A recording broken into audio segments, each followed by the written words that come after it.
Hello everyone, स्वागत है आपका अपने यूट्यूब से करियर पर। आपको पता है एसएससी फेज का एग्ज़ाम कल 24 जुलाई से आपका स्टार्ट हो गए थे। उसमें कई सारे इश्यूज आए हैं, जैसे एडिक्विटी जो अब हमारा जो वेंडर नया हमने चुन लिया था, पहले टीसीएस था, उसके बाद एडिक्विटी को लेके आया था। हालांकि उसमें शुरुआत से ही डिफ़ॉल्ट थे, देखा जाए तो उसने कोई पेपर ढंग का कराया ही नहीं, कई सारे घोटाले के उसके ऊपर आरोप लगे। लेकिन अभी एसएससी ने उसको हायर किया टेस्ट एडिक्विटी को, तो उससे रिलेटेड मैं कुछ बात करना चाहूँगा। और ये सीरियस इशू है जो हमारे आपके बड़े एग्जाम जितने भी होने वाले हैं उस पर इफेक्ट पड़ेगा, क्योंकि एसएससी फेज वाला पेपर बच्चे देते हैं मानता हूँ, लेकिन कुछ बच्चे ऐसे ट्रायल के लिए भी देते हैं कि किस तरीके का पैटर्न रहेगा क्या रहेगा। तो कल बच्चों ने पेपर दिया, कुछ जगह तो आपको पता है कि पेपर ही नहीं हो पाया क्योंकि किसी के सर्वर नहीं आ रहे थे, कहीं कुछ हो रहा था। बाकी देखा जाए पेपर का level 10th level, 12th level, graduation level के तीनों पेपर आपको कल देखने को मिले। तो लेकिन एक बहुत ही बड़ा मेजर इश्यू निकल के आ रहा है। एक तो सेफ्टी नहीं है, कोई भी बच्चे कह रहे हैं कि समझ में नहीं आ रहा है एग्जाम हॉल में क्या हो रहा है, इन्विजिलेटर का फ़ोन तक रिंग हो रहा है वहाँ पे। तो कहीं ना कहीं सिक्योरिटी की भी दिक्कत है, हो सकता है पेपर क्या लीक होने की जैसी पहले जैसी व्यवस्था फिर ना हो जाए कहीं, तो अगर टीसीएस में ये आरोप लगते रहे। और मुझे ऐसा लग रहा है कि एडीक्यूटी भी इस काम को भली भांति करने जा रही है।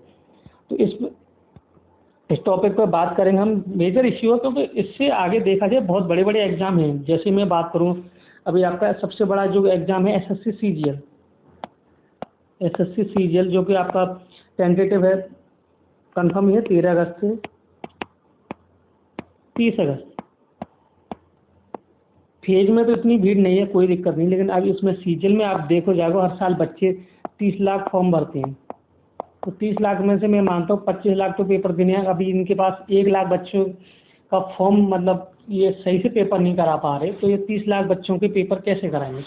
तो मेजर इश्यू है। सारे टीचरों से मेरा आग्रह है कि इस पर जल्द से जल्द वीडियो बनाएं और अपनी बात पहुंचाएं, क्योंकि ये बात एक सिर्फ एक एग्जाम की नहीं है, बात है एक, देखो आप पता है कि एक बच्चा सालों में तैयारी करता है लेकिन उसे एग्जाम सेंटर पर ये देखने को मिले। और सबसे बड़ा इशू कि जो बच्चे पेपर उनका पहले स्टेट में होता था 2000 किलोमीटर, किसी का 2500 किलोमीटर पर सेंटर डाला, वहाँ जाके बच्चों को पता चला हमारा पेपर ही नहीं हो रहा बिकॉज ऑफ टेक्निकल इशू। भाई बच्चा किस तरीके से, भाई फॉर्म की फीस तो आपने 100 रुपये रख दी, फॉर्म की फीस 100 रुपये रखी, बच्चा जा कितने में रहा है, फॉर्म फीस 100 रुपये।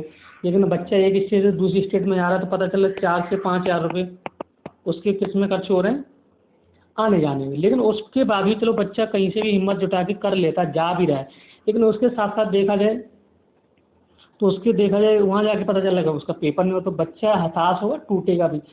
तो ये मुझे नहीं लगता ये बहुत अच्छी चीज़ होने वाली है। एसएससी मुझे लगता है बहुत क्या ही कहें बच्चों के बारे में, बच्चों का भविष्य गलत में ले जाके छोड़ेगी एडीक्यूटी। तो मुझे तो ऐसा लग रहा है कि अगर इस तरीके की चीज़ें नहीं तो एसएससी सीजीएल जैसा बड़े एग्जाम पर खतरा बढ़ रहा है इस चीज़ का। और ये अगर नहीं जल्द से जल्द इस पर बात हुई तो सालों लग जाएंगे। अगर पेपर कहीं लीक हो गया तो फिर वही दिक्कत हो जाएंगी, तो इससे अच्छा तो टीसीएस ही था। अब हम बात करेंगे पेपर का लेवल इन लोगों से बनाया क्या था। अब एआई से तो पेपर बनने इनके, क्योंकि इनके पास लोग ही नहीं है, एआई से पेपर बनाया। ये जहाँ तक लग रहा है उन्होंने 10th लेवल का पेपर, 10th लेवल का तो है लेकिन मार टुच्चा पेपर पूछा है इन्होंने, जिसका मैं बोलूँ 6 से जो बच्चा 6वीं 7वीं अच्छे से पढ़ा होगा वो भी इस पेपर को कर लेगा। चलो 10th लेवल का मान सकते, 12th लेवल का थोड़ा सा इससे अप था। क्वेश्चन रिपीट है, आप ये देखो लगातार दो क्वेश्चन एक ही शिफ्ट में वही क्वेश्चन सेम, मतलब इनको क्या ही बताएं, इनसे पेपर नहीं सेट हो पा रहा है। 12th लेवल थोड़ा सा इसको अप कर रखा है।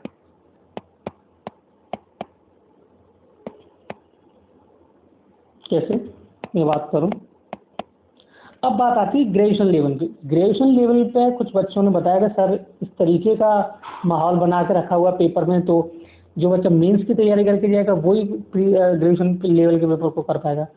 तो मुझे तो नहीं लगता ये कौन सी भांग खा के पेपर बना रहे हैं। और एआई भी है, तो आप ये बताओ एआई ह्यूमन को रिप्लेस कैसे कर देगा। अब वो तो मशीनरी है, तो उसने प्रॉम्प्ट डाला, उसने क्वेश्चन निकाले डाले। लेकिन इस चीज़ से ये भी तो देखो कि क्या इफेक्ट पड़ेगा बच्चों पर। क्या कोई बच्चा फिर तैयारी करके जाएगा, भाई पढ़ाया कुछ आया नहीं है, आ भी रहा है तो इतना लेंथी आ रहा है कि बच्चा सॉल्व भी नहीं कर रहा, पेपर में टाइम कम पड़ रहा है। अब देखो कुछ क्वेश्चन तो ऐसे पूछने को मिले, रीजनिंग में मैथ्स का क्वेश्चन पूछा जा रहा है। रीजनिंग में स्टेटमेंट एंड अजम्पशन पूछे गए। तो देखा जाए मेंस का टॉपिक है, प्री में तो कहीं ये टॉपिक दिया ही नहीं, हुई गधों ने वहाँ पूछ रखा है, ठीक है। खतरनाक एवं पूर्ण धारणा, इस तरीके के क्वेश्चन पूछे आ रहे हैं। मैथ्स में देखा जाए कुछ क्वेश्चन देखो प्रोबेबिलिटी के भी पूछे गए, यानी कि हम प्रायिकता की बात करें जो कि मेंस का टॉपिक है, प्री का ही नहीं, चलो मान लेते हैं प्रायिकता। कोऑर्डिनेट ज्योमेट्री से पूछे गए। देन उसके बाद कुछ अच्छे अच्छे क्वेश्चंस पूछे भी गए लेकिन लेंथी बहुत हैं।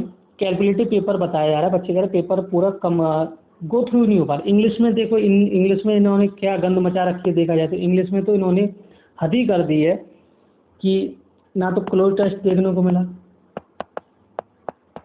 जो मेन टॉपिक होता है आपको पता है, मेंस में आरसी की कितनी बड़ी मेन रोल है, वो ही नहीं देखने को मिला। 4 से 5 क्वेश्चन एक्टिव पैसिव के दिए जा रहे हैं, एक्टिव पैसिव वॉइस के बोल सकते हैं। 4 से 5 पैरा जम्बल के बता रहे हैं। अच्छा, एक कोई शिफ्ट में 7 से 8 क्वेश्चन दिए जा रहे हैं। ये क्वेश्चन है, ये इनके एआई काम कर रही है। मैं तो ये समझ एआई इतना अपडेट कैसे हो गया कि मतलब इन्होंने ह्यूमन भी रिप्लेस कर दिया और एआई से पेपर 7 से 8 PQR समझ रहे हो। जम्बल भाई, अच्छा 1 करेगा 2 करेगा 7 से 8, तो फिर ऐसा ही करो सिलेबस में आप इस तरीके से लिख दो कि इंग्लिश में पूछे जाएंगे भाई साहब वॉइस और जम्बल, यानी कि जिसको हम PQRS बोलते हैं, वॉइस जम्बल और डायरेक्ट इनडायरेक्ट।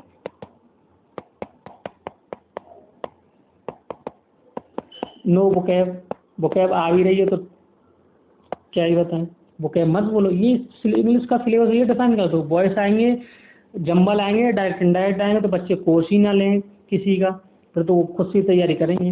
इस तरीके की चीज़ें देखने को मिल रही, तो मुझे नहीं लग रहा अगर इस तरीके की चीज़ें चल रही हैं तो ये आगे ये CGL इस पे खतरा मंडरा रहा है। इसका क्या होगा, क्या इसी तरीके से पेपर बनेगा, मुझे ये बताओ। अगर इसी तरीके से पेपर बना तो चीज़ें बहुत बड़ी मास लेवल पर ख़राब होंगी। मतलब देखा जाए बच्चे हताश होंगे, क्योंकि अभी आज तो नहीं है 25 जुलाई को मैं वीडियो बना रहा हूँ, 25 तारीख को ये, कल का पेपर 26 जुलाई को पेपर फिर है। अब देखते हैं क्या इसमें कल सेम चीज़ें रिपीट होती है कि यार ये ट्रायल कर रहे हैं और ऐसे ऐसे सेंटर्स पे बता रहे हैं और वॉशरूम तक जाने की व्यवस्था नहीं है, खुले आसमान के नीचे भेज रहे हैं जाइए।